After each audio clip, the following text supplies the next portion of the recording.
জাতিসংঘের শান্তি রক্ষা মিশনে যাচ্ছেন বিমান বাহিনীর ৬২ জন সদস্য। সকালে বিমান বাহিনী সদর দপ্তরে কঙ্গোতে নিয়োজিত জাতিসংঘ শান্তিরক্ষা মিশনের কন্টিনজেন্ট বানাটু 15 এর সদস্যদের উদ্দেশ্যে দিক নির্দেশনামূলক ভাষণ দেন বিমান বাহিনীর প্রধান air chief marshal Hasan Mahmud Khan. এ সময় তিনি জাতিসংঘ শান্তিরক্ষা মিশনের শৃঙ্খলা, সততা এবং পেশাদারিত্বের সঙ্গে দায়িত্ব পালনের মাধ্যমে বাংলাদেশ বিমান বাহিনী ও দেশের সুনাম অক্ষুণ্ণ রাখার আহ্বান জানান। ব্রিফিং শেষে মিশনের সাফল্য কামনায় বিশেষ মোনাজাতে অংশগ্রহণ করেন বিমান বাহিনী প্রধান।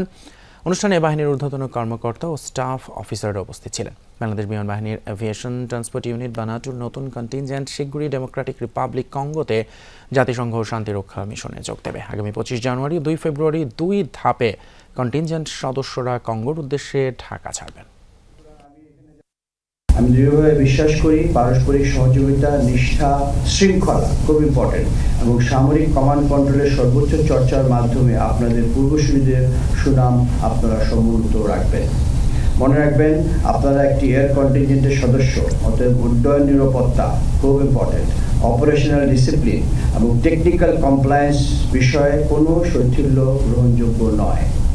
আকাশে নেওয়া একটি ক্ষুদ্র সিদ্ধান্তেও ভূমিতে বড় প্রভাব ফেলতে পারে।